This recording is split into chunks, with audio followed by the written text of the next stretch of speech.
Coming up, we're going back into the inbox, and Robin Christopherson's here with a review of Chatterbox TTS. Ooh.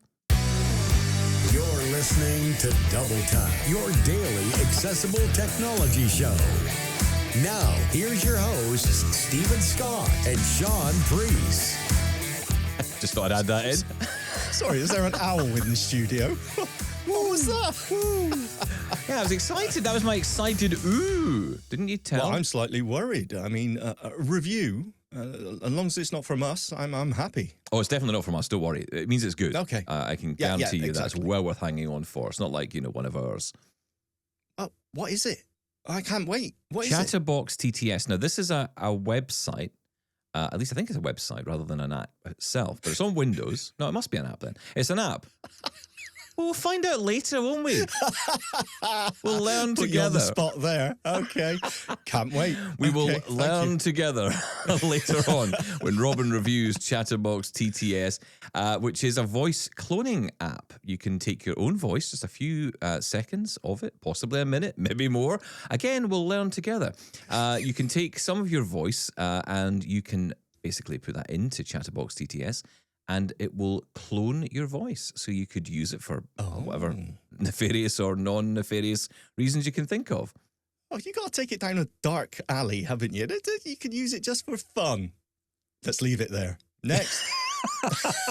I just want, I don't mind me having access to my own voice cloned. I don't want anyone else having access to that because, I just imagine the things people would do with my voice if it was cloned, Oh, yes, I absolutely love Google Pixel. In fact, I've just bought 10 of them. That kind of thing. Are you saying that's something you would never say, Stephen Scott? I don't think I'd ever say that. I wouldn't buy 10 of them. Might buy one. Actually, that wouldn't shock me whatsoever, knowing you. I know. I'm going to talk about Google a bit later, actually. It's got some news from Google that I missed entirely. And in fact, we would have missed it anyway because it was a visual reference. Boo! Well, in the no AD, Google event. Yeah, we had no Google's Google fault. audio description on that event. I don't even know. I haven't checked to see if there's been an update, but why would I go back and check it now? Because I've already watched the event. Anyway. Yeah, never look back. It is interesting. So I saw a few comments about that event, by the way, of people saying, there's perhaps a reason why Apple have not gone back to live events. And this might be it. Someone said it was like QVC meets Google event. I don't think I think a lot of the nerd people didn't like it. I think it's fair to say it was not for the nerds. Can you say nerd people? Is that allowed? I can't really say it properly because I have a bad accent, but I thought it was really cheesy. It just seemed I felt that way. So staged. It's like either just, Apple does the same thing, right? It's all obviously scripted and pre-recorded. It's fine. And it's cheesy in its own way, but it's fine. This just, I didn't like it. You think that's what they were trying to do? I mean, the way that, what's his name? The one that always, is it Craig Federighi? Always leaps around and jumps off tall buildings with a single bound and all this, and kind of, they do this whole intro transition thing between different But they're all trying sections. to be funky and cool, and it kind of, but it's kind of funny, but it doesn't get in the way of the content. I think that was the problem, right? It got in the way because everything felt very much like they were covering the fact that there wasn't much to say. That's what it felt like to me, because there wasn't much to say. I won't even go into the content. It's not even, how much they had to show or talk about. It was just more of the way they presented it. I just thought, let's get Jimmy on and it's going to be all cool and that, which is fine, but I just don't think it worked. It just felt really awkward to me. Listen, I've worked in this It business sounds like a long we're being time. horrible. No, look, I've worked in this business a long time. There's the 3 key words that get you through most days. Know your audience. And I think they didn't know their audience that day. The audience were not interested in the Tonight Show with Google. I don't think that was their thing. Well, I think it could have worked. I didn't feel the chemistry between it. It just felt that they were always pushing to get to the next segue. And it just was really obvious that's what they were doing. I imagined that there was a sack of flour or something above Jimmy's head at all times during that event, because there were points where he would just randomly say something and then they had to sort of say, well, the legal team said you can't say that. Okay. All right. Maybe that wasn't the best idea. You know what? Just stick to the stuff. Just stick to the toys. That's what we're interested in. But then they get accused of being boring, right? I don't think there's a particularly... Some people may have loved that maybe maybe this was to stop us saying it's boring from now on. And I think I'll stop saying it's boring. I'm not going to criticize you anymore, Google. Just love just you, get back Google. to just get back to the Nerd Fest. That's what I'm interested in. Anyway, let's talk about the news because there's plenty of it. The news. Yeah, and we're going to kick off with a story that's come out from Agiga.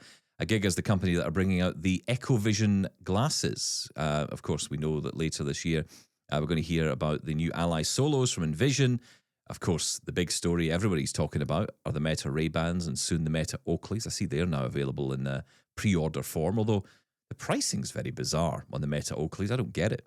I thought the new ones, I thought the first edition of it, the limited edition version, was going to be the more expensive one. But actually, the new ones are more expensive. Well, you've got different designs, and they are all different price points. I think there's 3 different ones, isn't there? Yeah.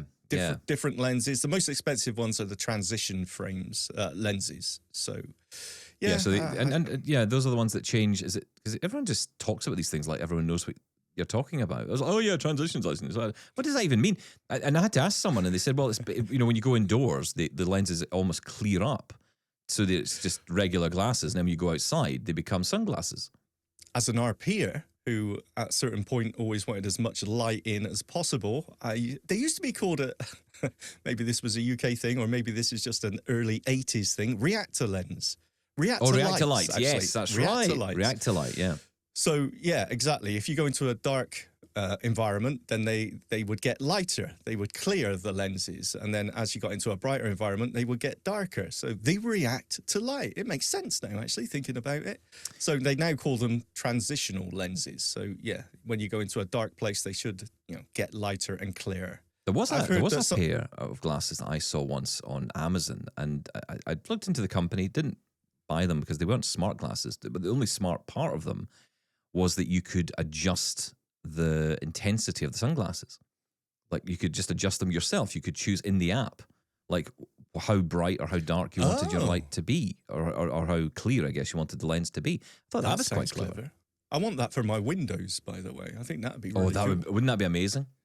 Yeah, that'd probably be amazing. Very, very expensive. I've heard the only problem with those transitional lenses is that they can not go dark enough for some people. If you think of traditional very dark sunglasses, you're not going to get that level of dark with some. That's what I've heard on some people talking about the Meta Ray-Bans transition lenses.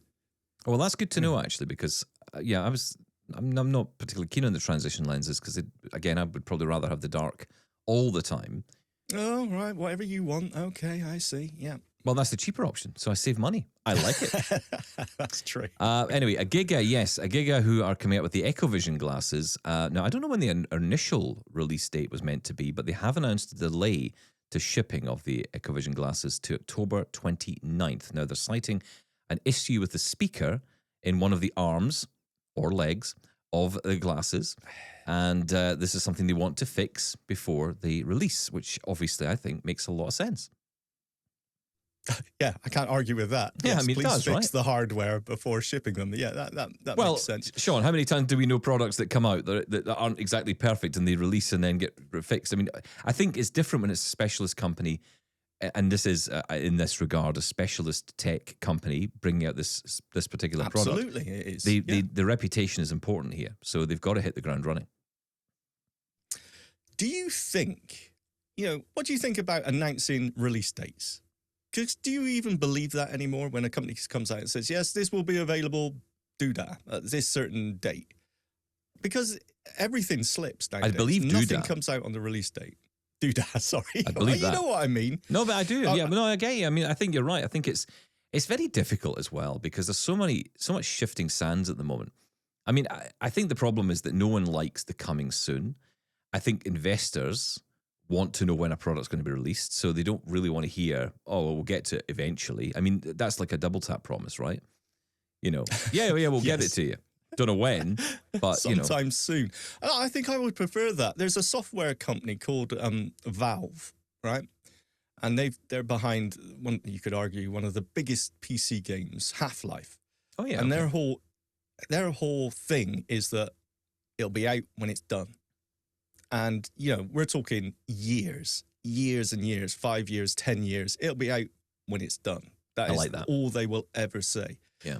And I kind of think that's not bad. actually. Would I prefer that? Of course. How long can you keep pushing that after 10 years of saying it'll be done when it's done? There is a certain level to it.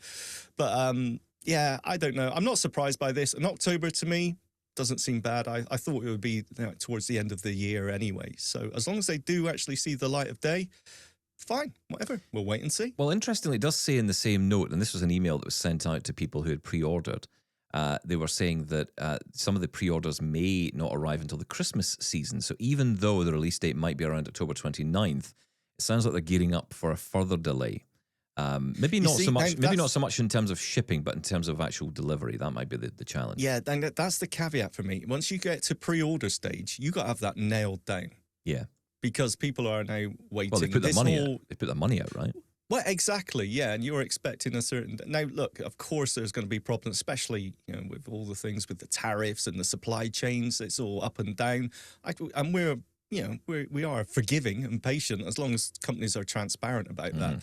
But as soon as you start taking people's money, I do think you need to start, okay, we need to get these out. So I think the company are being very transparent. I think, that's good. I've got to say, we've met Xiaoran and Huasong from the company many times. We've interviewed them. We met them in person at CSUN. They're good people. They're really good people. They're really, really passionate about this project, and they want it to be right. And this is, I think, the buy-in. Oftentimes especially when there's webinars and there's events and the creators and the company heads are there, they build a connection with the people who are buying the product. That's different to a lot of products we buy. I mean, I don't buy an Amazon Echo and then sit down with whoever runs Amazon, Jeff Bezos, I guess it is, sit down with him for a webinar to describe how this thing works. That'd be nice, but it's not going to happen. And, I think there's something about that connection that kind of fosters the reputation. I really wish these guys well. I really wish them well. I think it's a tough market. We all do. I think it's a really tough market because they're going in, and this is probably coming into it now, but having started this journey before a lot of the big products that are out now, or even maybe just alongside the launch of, say, the Meta Ray-Bans. I mean, bear in mind, the Meta Ray-Bans were out for, say, a year before anyone really paid much attention to them. I remember it was the second generation that really got the attention of people like ourselves. That was the second gen that actually made me think, I'm going to buy a pair of these and try them. I remember the day, thinking, right, I'm going to buy a pair of these, see how good they are. All I was interested in was, could I get my voiceover through them? I wasn't caring about anything else. Because a real thing about that. Well, for me, it was following on from the Bose audio frames, right? It was them. That was when the Bose frames were out, that was what I was interested in, having my audio from my phone through my glasses. And then, of course, with the ability to do things like with Soundscape, I could have, that directional audio in my ears without having anything in my ears. I thought, that's brilliant. So that was what I was looking for from the original, when I bought them originally from the Meta Ray-Bans. Yep. Everything else came second, third, fourth. I mean, the camera, I didn't think was going to be a big deal for me. I did not imagine how big a deal that would be for me. Yeah. And so, it's incredible. And it's funny, I was looking through Top Tech Tidbits the other day, and nearly every article is talking about Meta Ray-Ban. Everybody's talking about it. It's a very difficult market for companies like Agiga and Envision to be in, because these models that are essentially the AI is based on, are created by the companies who are competing. Meta Ray-Ban, Google. I mean, there's always talk of rumors when this is going to come out. We don't know when the Google glasses are going to show up, but we know Samsung are working alongside it. We might be seeing that this year. There's now talk of it being next year. Apple are way down the line, but they'll get there. The problem is they're all running off. They're all at the core running off AI, which is all pretty much the same. Of course, it's all about the prompting and making this for the responses that we get from AI is relevant to our needs as blind people. But if they're all running off AI services supplied by someone else, what's the difference between them? There needs to be something else. There needs to be that extra feature that isn't just AI that makes a difference to us to make it stand apart. Well, that ties into our next story I want to mention, because this is something we literally didn't see during the Google event, but there was one particular scene, apparently, where someone was sitting talking to a Google smart home speaker that has not been released. And it was a different smart speaker of design. I think someone said it was a squashed sphere. Sphere? Is that the word? Ball. Oh, yeah. Squashed ball. Okay. There you go. That's Squashed. what we're going to call it from now on, the squashed ball. Are we? How squashed was it? Are we talking? Because you could argue the Google Home Mini was like that. It's like a giant M&M, right? It's that sort of. Yes. It's like a pill or something like that. I prefer giant The original M&M. Amazon, That's of good. course, was a tuna tin, like a squashed tuna tin. So It became a Pringles right. can. Yeah. I mean, Yeah. Lots of things we can describe them with. But this was, no, actually, this is very similar to, or at least looked apparently very similar to the Wi-Fi. Is it Google Nest Wi-Fi? I'm so confused. Yeah, okay. But they, well, you had this for a while, didn't you? You had the Google Nest Wi-Fi. Do you remember? Do you remember feeling it? Yeah, I did. Okay, yeah, that was, that was a vertical device rather than, I wouldn't say it was a squashed sphere, but okay, yeah. I didn't like it, but I had it. Anyway, so point of this story is that what they kind of quietly announced in the event, and it was very quiet because I didn't hear it. Mind you, it might have been in between the top 10 list and, the horse that played the piano or whatever else was going on in that event.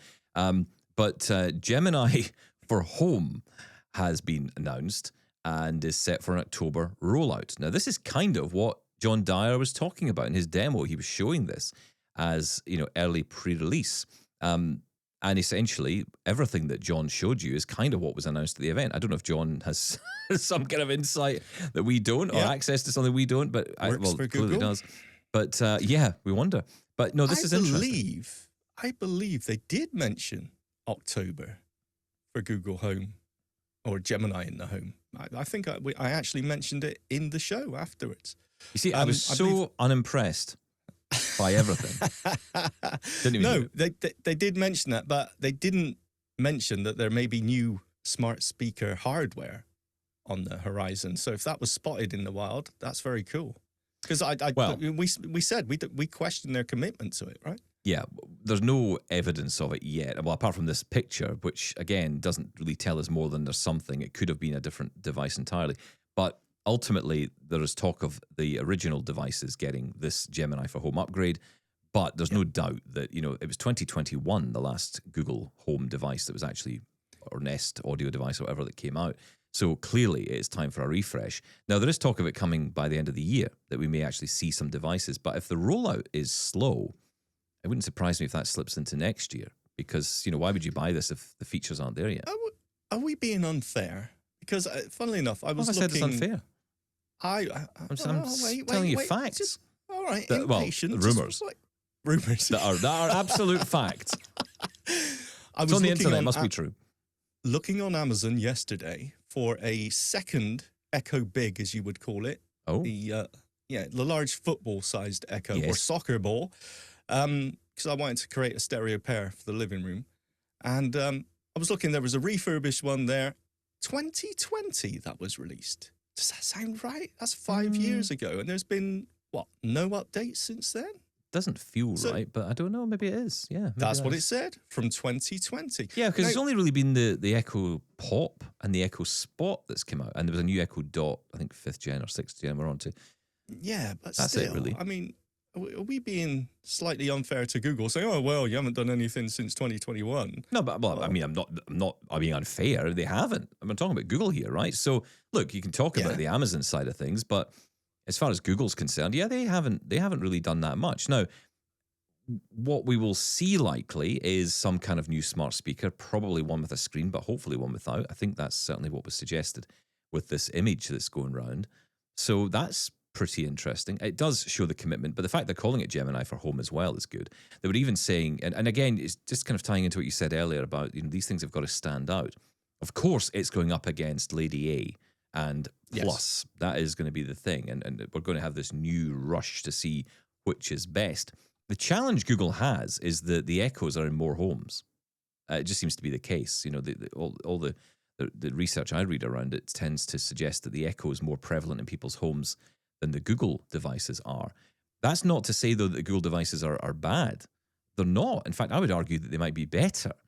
But it's just that the rollout isn't quite there. So they're going to have a bit of a job in their hands to get...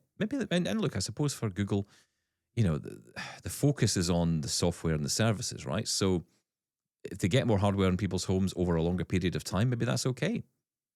it's all about the marketing. It's all about the push. Google seems to just, oh, we've released this, it's amazing. And then you don't really see it anywhere else. To get into the mainstream, to get outside of the tech enthusiast, I don't think you'd see anything. I've got a prediction to say that Gemini will be like utterly amazing when compared to Lady A+. I mean, I see that Gemini is just amazing so far.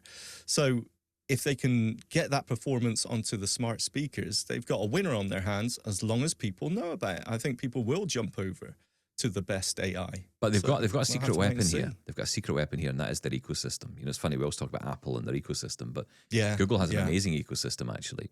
And, if you can bring all that together with smart speakers, I mean, I love this idea. I love the idea of having everything across device. And, of course, the benefit Google has is because they're open to every device, you don't have to have a Google Pixel or an Android phone. You could have an iPhone and still benefit from all the features that Google's ecosystem offers. I don't know if you can say it, well, you pretty much can't say that about Apple. It's you're all in on Apple or you're not, right? So, it's interesting. It's funny. I was listening to a podcast last night, and then all of a sudden, a voice started booming out, answering a question that I never asked about maths. I had no idea. And I had to jump out of bed and try and figure out what it was. It was my Pixel phone, which I plugged in and was suddenly turned itself on. And Gemini was talking away from under my bed. It scared me to death. But you know what it was saying? I thought, oh, that sounds really nice. Scared me, but cool. Yeah, it's very impressive. So they're saying that it's going to be more agentic in its approach, which they're all saying, right? They're all saying this. Yeah.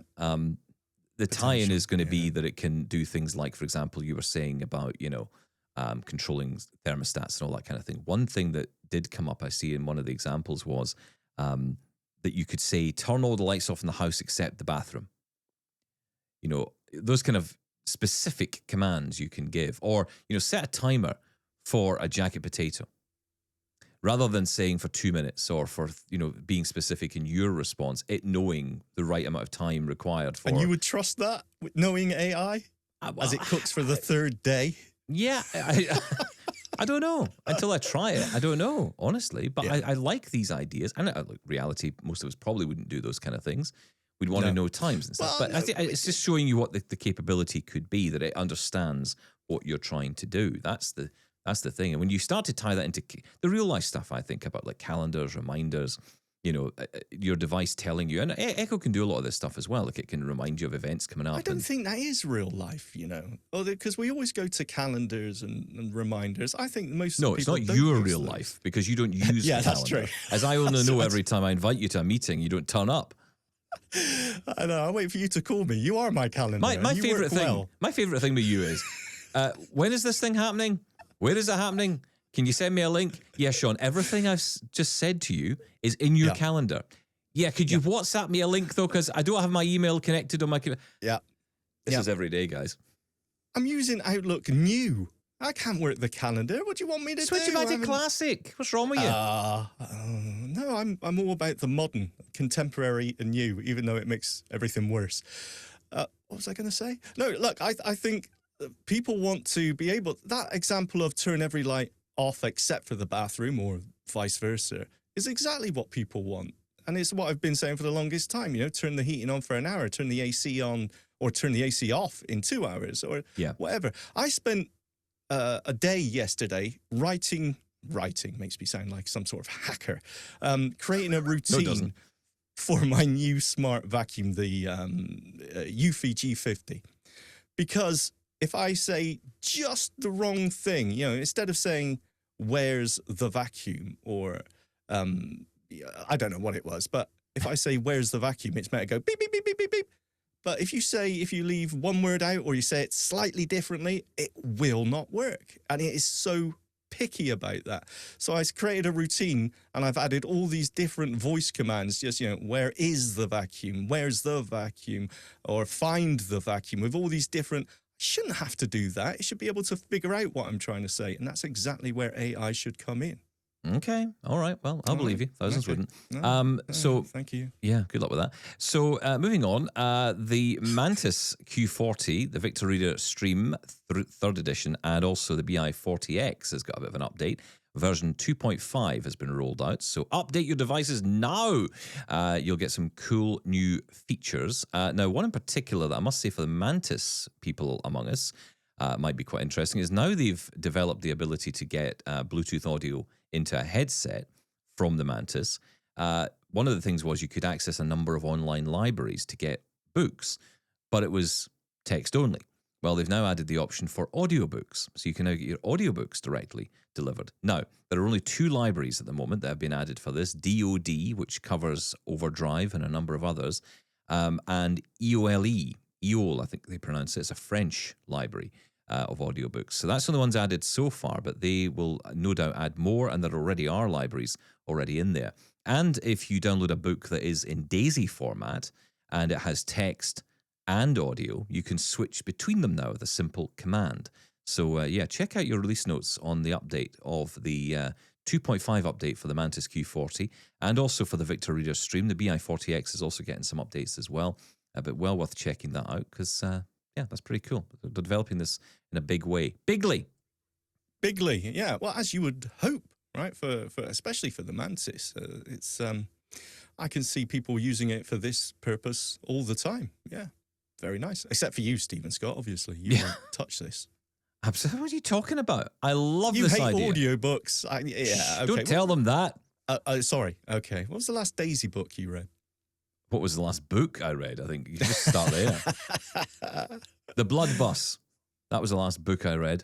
There you go. Well, that sounds cheery. Okay. Stories of a nighttime bus journey in Glasgow, where I was born and raised. It's called the Blood Bus, not the happy, shiny, cheery bus. Not the happy, clappy, singing bus. The Blood Bus. That was one of those ones. Done? It was one read by a number of volunteers. And it felt like I was listening to Talking Heads by Alan Bennett because every sort of every chapter was read by someone else and in someone's kitchen. I know. I heard one the other day, and they were smoking away through it, and then a cup of tea was clanking away. Mm-hmm. And you know what? I quite liked it. I know, it's something quite nice about that. Yeah, it was strange though. It was so funny. Not what you expect, but you know. Kind of interesting. If you listen to a lot of Radio 4 in your life, you start to get used to that kind of way of doing things, so it's okay. One more story to mention, and that is APH, American Printing House for the Blind, announcing a discount for the Studio Recorder app. Now, if I'm honest, didn't even know this thing was still around. I'd heard about this years ago, the Studio Recorder app, and didn't know much about it. It was pretty expensive, I think, at the time. But they have announced the discount, $49 they're making it available for. There is a free demo you can go off and download. And it is an editor which is kind of built for the spoken word. That is how they're describing this. It's an editor for editing spoken word audio rather than like music or whatever else. Yeah, it's built for us. Oh, let's get rid of Reaper then. That's fine. Yeah. I'll try that. $50. That's $50. A bargain. Yeah, you can download the demo. It's for Windows only, but well worth checking out if you're interested in this. And a good discount because apparently it's 25 years since it was announced. So that's kind of amazing. 25 years it's been around. I haven't tried it, but no, neither have I. Very interesting. I have heard the name, but I haven't tried it. But I think that might lead me to a little purchase because I like the sound of that.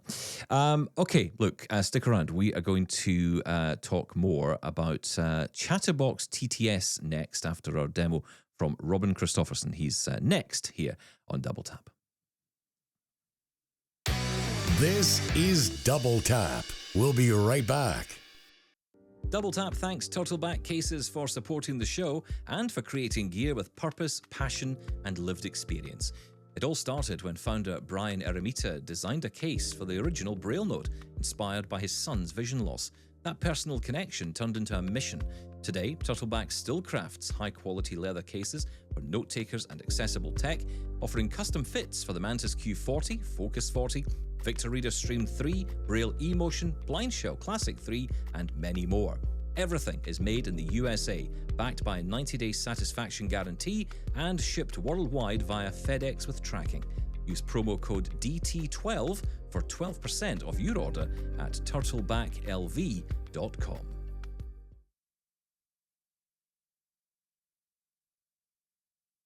Get in touch with Double Tap. Email feedback@doubletaponair.com. Leave us a voicemail at 1-877-803-4567. And now you can send an audio or video message to us on WhatsApp. That number is 1-613-481-0144. Now let's turn to Robin Christopherson, our good friend who has brought us many demos in the past, great conversations as well. And this time round, he's here to talk about Chatterbox TTS, a way to clone your voice. Hey guys, Robin here. Today I'm going to demonstrate a really good utility called Chatterbox TTS from Hugging Face.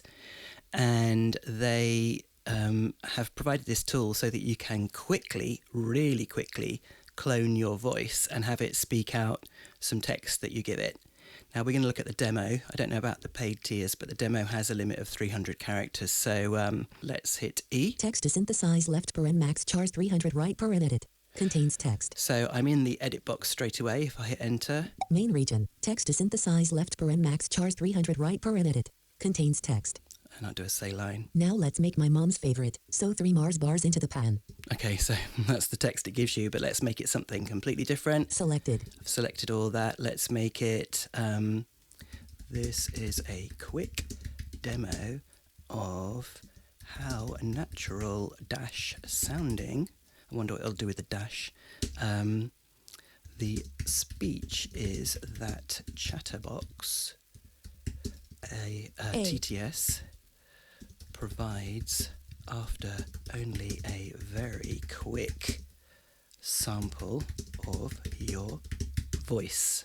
Let's see if I've made any mistakes there. This is a quick demo of how natural dash sounding the speech is that Chatterbox TTS provides after only a very quick sample of your voice. Okay, let me tab. Clear button. So we don't need to clear that. Adjust volume button. Oh, okay, so now we're getting into a section where, if I keep tabbing... Adjust playback speed to 1. Skip backwards. Play button. So this is a sample of what you could turn that text into. This is the sample of the speech that it gives you by default, but we're going to record our own in a second. If I hit space. Pause. Place in the distance. It's huge and dedicated. Play. Okay, so that's the sample of... So we don't want it to sound like that. If I keep tabbing... Skip forward by 0. Reset audio. Trim audio. Upload. Record audio button. So record audio, that's the one I want. Hit enter. Now I've got to find the record button, so I'm going to shift tab. Upload file button. Select input device combo box. Default dash microphone left paren USB audio. Okay, that's got my microphone. Shift tab. Record button. Okay, I'm on the record button. Now it's going to get snatches of JAWS in the recording, which is unfortunate, but that's just the way it is if I want you guys to hear JAWS in this demo. So apologies for that. So let's do it. If I hit enter. This is me, Robin Christopherson, talking a very brief sample or example of my spoken text, and it will use this to clone my voice very quickly and then use it to speak out the text that I've just put into that edit box. So let's shift tab. Main region. Clear button. Stop button. Stop. Main region. Okay, let's hope that Ava hasn't been intermingled into my voice too much. Okay, let's tab. Main region. Clear button. Adjust volume. Adjust. Skip backward. Play button. Okay, let's hear my sample. Pause. This is me, Robin Christopherson, talking a very brief... Play. Okay, so that's me, so it's now going to use that. Skip forward. Reset audio button.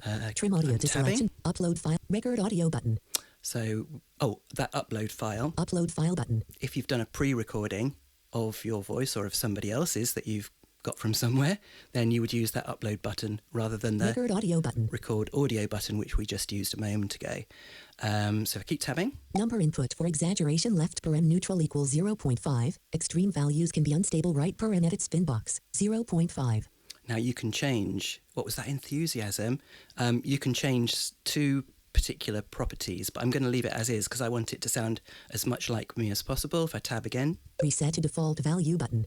Range slider for exaggeration left paren neutral equals 0.5. Extreme values can be unstable right paren left. Number input for CFG/pace edit spin box. Oh, that's for pace. Let's tab again. Reset to default value button. Yeah, that's for the speed. So you can speed up how quickly you want to talk. If I tab again. Range slider for CFG/pace left right. I don't know what CFG stands for. Tabbing again. More options, black down pointing triangle. Let's not look at any more options for the moment. Generate button. Okay, generate, I'm going to do it. So I hit enter on generate and... Blank. Processing vertical bar 4.0/10.3s. So the text I put in, it thinks will last 10.3 seconds when it's done. Output audio. And I think it's done it. Blank. Generate button. Blank. Output audio. Output audio. Download button. So you can download it, or if I tab from here... Share button. You can share it. There must be a play. Adjust volume button. Okay, I'm tabbing here. Adjust playback speed to 1.5x button. Tab. Skip backwards by 0. Play button. Here's play. Okay, let's see what it sounds like. I think you're going to be surprised. Play button. Pause. This is a quick demo of how natural sounding the speech is that Chatterbox TTS provides after only a very quick sample of your voice. Play. Wow. I think I was a bit excited there when I was doing it. Maybe I should have been a bit more mellow. Let's do it again. Play button. Pause. This is a quick demo of how natural sounding the speech is that Chatterbox TTS provides after only a very quick sample of your voice. Play. OMG. Guys, this is amazing, isn't it? So have a go. For me, it's going to be incredibly useful because I have to do a lot of voiceovers, and because I'm not a proficient Brailleist, I can't listen to a paragraph of text and have it spoken back in one, fluently in one go. So something like this where I can just put the text in and quickly clone my voice like this. I might have to go for the paid one because then I'm sure I would be able to save this cloned voice and just put in the text each time. And then I could just download the file each time and add them into, whatever the project is. So yeah, amazing. The URL is pretty ugly, but if you search for Hugging Face, Chatterbox TTS, then you will get it and you'll be able to go straight to this page and have a play for yourselves. Great. Really, really good. This is Robin signing off and back to the show. Well, thank you, Robin. Appreciate it. That is interesting, isn't it? It didn't sound... Terrifying. It is terrifying. I mean, especially from such a tiny sample, how he was able to get that to sound the way it did. I mean, that's the most real I've heard, like straight off. On such a short, as you said, such a short sample. That's I thought it sounded really good. That upload button absolutely terrifies me.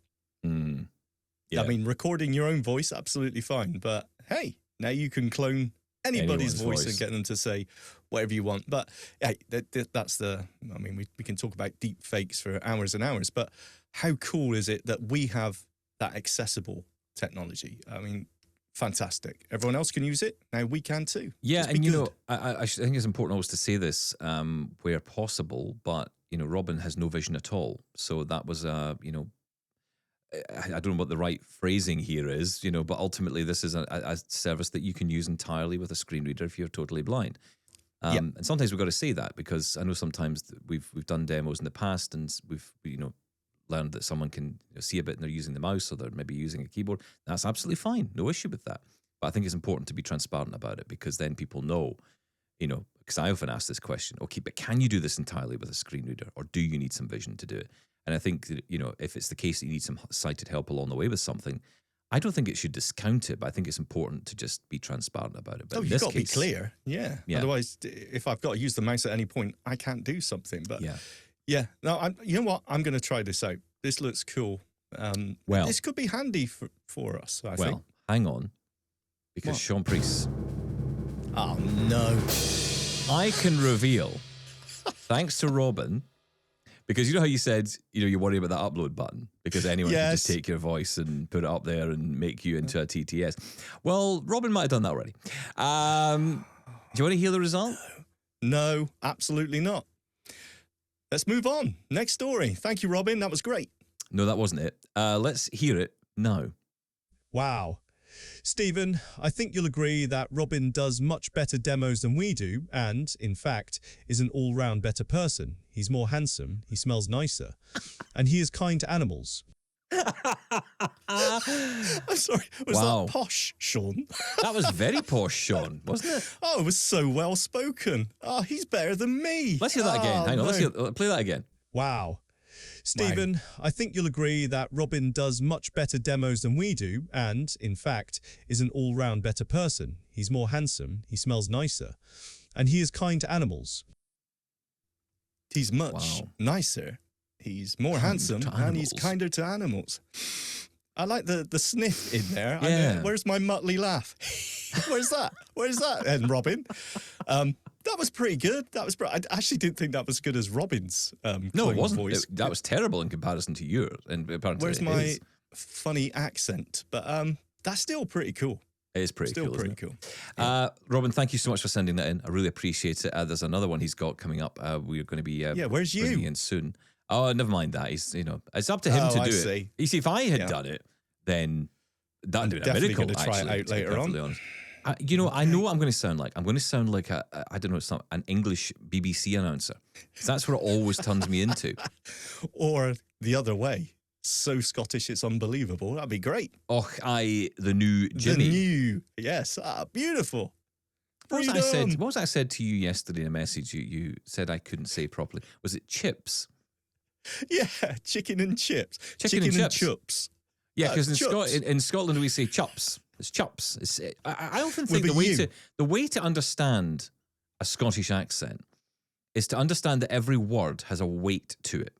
So milk becomes mulk. Yeah, Chips milk with a U. Chips becomes chops.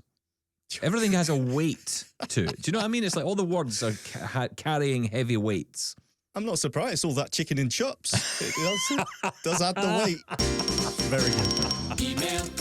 We get email. Emails. We get your email every day. Ding dong. Here's your mail today. Posh oosh. Right, okay, let's get into a couple of messages. Following an email we got from Trevor about using Linux. Remember that? Linux? We were talking about that a while ago. Well, we've had a couple of people getting in touch. Ken is up first with his comments. Hi, Double Tap listeners. I do not use Linux. I have followed Linux, especially accessibility developments, for years out of curiosity. The history of Linux accessibility has been dreadful. There now seems to be a reliable Linux distribution focused on accessibility. Distribution is often shortened to distro by Linux users. Distros are packages of Linux programs designed to get someone up and running right after installation. This means that in addition to getting the Linux operating system, end users often get software like desktops, email programs, web browsers, and Office suites. The accessibility-focused Linux distro is called Accessible Coconut. It is provided by an Indian non-profit called Zendalona. The non-profit and Accessible Coconut distro seem to have been around for 4 or 5 years now, which I take as a good sign of continuation. There are YouTube tutorials for Accessible Coconut. The Zendalona website has both an installation and user's guide. There is also a users group. I ran into some good advice about moving to Linux when double-checking that Accessible Coconut was still around. First, check the Linux distro that you are interested in and try the programs included in the distro on your current OS, if that is possible. Many programs are cross-platform compatible these days. Second, and more important, many Linux distros can be loaded from an external drive or large enough flash drive in a trial mode. There is some work in getting a Linux distro onto an external drive and making the drive bootable. A blind person using Windows will almost certainly need the help of a sighted person to get Windows to start from an external drive instead of the default C drive. I hope that the information that I gave is useful. Best regards, Ken in Sacramento, California. Well, I must admit, Ken, I had no idea what you were talking about, but it sounded brilliant. Yeah, he explained it so well there. A distro, a distribution, which is just a collection of different programs all together, like a Windows installation almost. Are you patronising me, Priest? Well, you just said you didn't understand a word he said, and he explained it so easily. Thank you. Are you serious? What? Okay, all right. I'll buy it. That's exactly what you but just said. If you know what he's talking about, yes. But I don't have a clue. No, but he explained what he was talking about. A distro is this, and it's a collection of like email programs or whatever else you need, a browser that someone else has put together, and you just simply install the whole lot rather than having to go out and find whatever else that works together. And in this case, accessible using the screen reader. So, yeah, fantastic. I don't know what it is though, but I think it's still got this air of being just, it's really for the nerds, and it just isn't anymore. Shut up. The entirety of the web is running off, as I call it, Linux. It's running off that. Linux. Nice guy. I know that voice. I have my Australian voice. On my yes, Linux. Linux, yeah. But web servers, they all run off that. So, if you want to get into that, it is important to know it. And there is an accessibility option out there. It's good to know. Yeah. Scary, though. Thank you, Ken. Scout also chimes in. Good morning, gents and Lady Laura. For Trevor, I commend you on at least trying Linux, though I do have some questions for you regarding it. 1. What is your DE or desktop environment? There are too many to choose from. Most of the blind and low vision people I have found who use Linux wholeheartedly swear by the Mate DE, spelt Matede. I have been told it is Spanish. As for your distribution of Linux, I have tried Fedora and it is rather strict with some functions. I prefer Ubuntu, which again many recommend. As for document editing, I use LibreOffice, and many of the shortcut keys, such as the F6 to get into menus, is very helpful. There are a lot of YouTube videos on how to do this in LibreOffice. For Sean and Stephen, come now, boys. Windows 10 is about to bite the big one, and you're finally diving into Reaper for pity's sake. Why not a touch of Linux? There are user groups of blind penguins out there. There are a few in the BITS, Blind Information Technology Specialists affiliate of ACB. I am hoping to start a virtual LUG, Linux Users Group, within BITS sometime in the near future. To help ease your transition and apprehension there, Linux Mint is very user-friendly and can be made very much to look and somewhat act like a Mac or a Windows if you prefer. Linux is predominantly free, with a few exceptions, but no large license fees like Windows, and it runs on hardware from the really old to the latest and greatest ARM processors, including your Mac, Stephen. We are niche, Sean, but we as a community have always been niche, but we are growing. Dimash did a great lesson on the terminal in Technical Working 113, as well as Bert from Alison's podcast did Taming the Terminal, though the terminal is not nearly as necessary as it used to be to get around in Linux. Orca is really good and fairly up to date with Narrator, NVDA, and JAWS. The voice leaves something to be desired, but there are ways to get eloquence on there. So, have I wet your whistle? You can find Ubuntu or Linux Mint, throw it on a flash drive, and boot from it, and run around in Linux for as long as you like, and not hurt your existing OS if you want to try. Yes, I believe Reaper works in Linux as well. Just saying. Great shows. Keep it up. Scout. Thank you, Scout. Have you wet my whistle? Let me think about this. No, absolutely not. Why? It's big and scary and I don't like it. Yeah, there you go. That's actually perfectly valid. Yeah, it is kind of, right? Me? There's absolutely no way. I am sitting the other day telling you about how I bought this thing on InnerSearch and how I was so excited about what I'd done and had filled in all my details. And, it's like, are you kidding me? I'm going to go and learn a whole new OS? I barely understand the one I'm on. Yeah, and is there a need to? I think this is very much, unless there is some sort of use case for it, this is a nerd play thing. There, oh, listen, I know people are going to be annoyed by that, but it absolutely is. You really want to sort of have a desire to play around with this. The fact, and I think this is so important that everyone has made so far, you can install this on a pen drive and boot from it, play around with it, come out of it and go back to Windows or Mac. That is so important to know. So, yeah, I think this is, if you are interested, if you are a bit of a geek, then try it out. Yeah, a lot of people went down the BT Speak route for that reason, right? Because they loved the idea of having this Linux computer they could just play with and, they could get their email through, they could do all these things with it. I get it. I totally get it. My brain absolutely could not take it. No way could I take it. I honestly wish, I hate to say this, sounds terrible to say this, but I kind of wish I'd lost my vision, more vision than I did about maybe 20 years ago, because then I was like a proper into this stuff. I'd have really soaked this up. But I'm not going to say I'm too old, but I'm too old for it. I just know I am. Just me. Oh, okay. Orca has really improved from what I That's a whale, isn't it? It is, yes. Well done. Thank you. Orca, the screen reader. Well, dolphin, JAWS, orca. Makes sense, right? Why does it always sea animals, mammals, amphibians? Anyway, what's VoiceOver? I think it is scary for most people, but I keep saying this, and I haven't tried it. So, I should put my money where my mouth is and actually give this a go. Well, the thing is, you don't have to put your money where your mouth is because it's free. It's free. You can just go and play with it. Yeah. Okay. It's not going to happen. Look, we're still can't even open Reaper. Never mind, begin a whole new We're still thing struggling. It's so funny. Every time we go to use Reaper, it's like, I'll just use Audacity. It's fine. It's doing the job. No, it's no problem at all.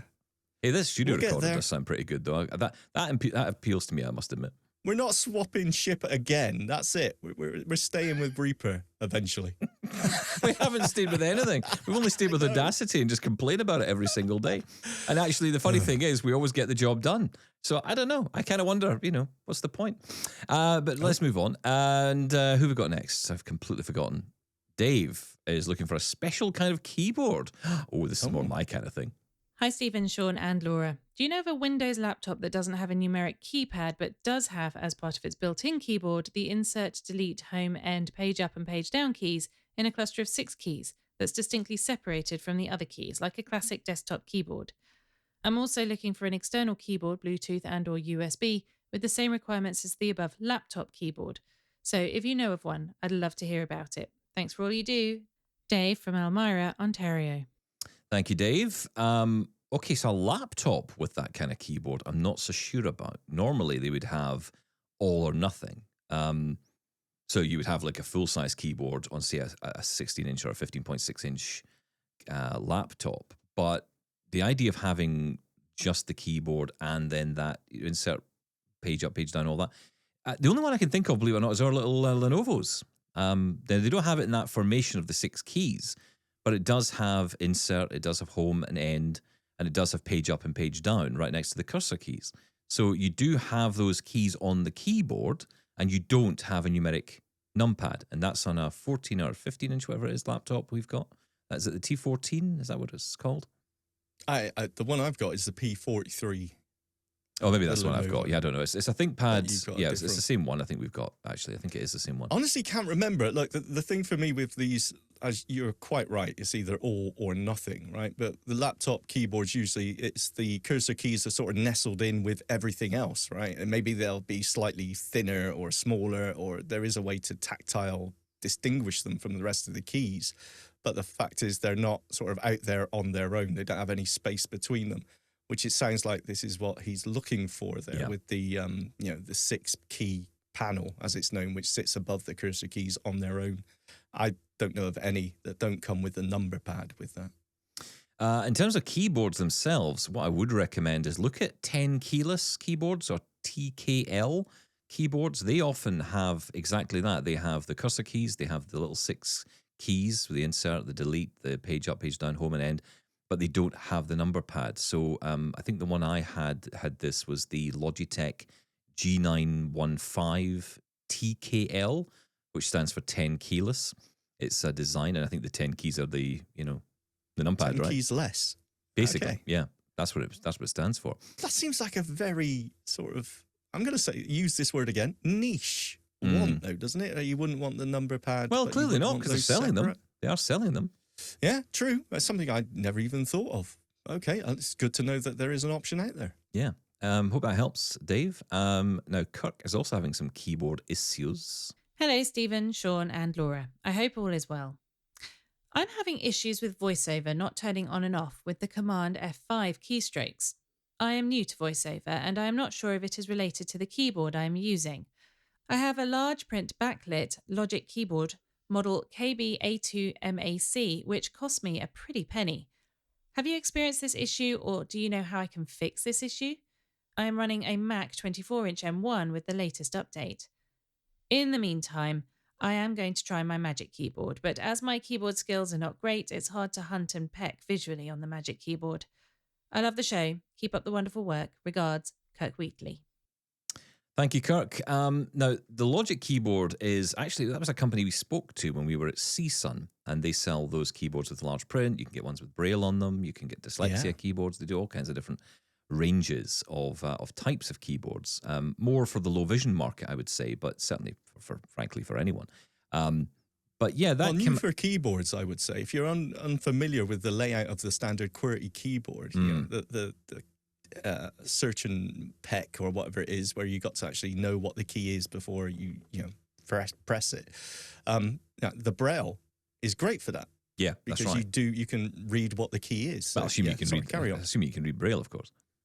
Yes, of course. But what I'm saying is they're not just low vision keyboards. Sorry, carry on. Just picking you up, that's all. No, I'm used to it. It's fine. No, you're quite right. That's all right. You're quite right. Please feel free. Thank you. Why not? I did. I'm married. I'm used to it. In terms of the Command F5, Command F5, well, what you have to do first off is check, and this is something you may have to check in your settings, but you'll have to check that your keys are set so that the function keys are behaving as function keys, because oftentimes on a Mac, the default is that they will be for things like volume up and down or brightness up and down, and the various other things you can do with the function row keys. So, if you're finding that none of your function keys are responding, then you're going to have to check in your settings under keyboard for always use the function row keys as F1 to F12. And then once that's enabled, and this might take a little bit of finding, but if you can find that, then you will be able to use Command F5. Now, of course, the challenge for you is if you can't turn VoiceOver on in the first place, you're not going to be able to get to that.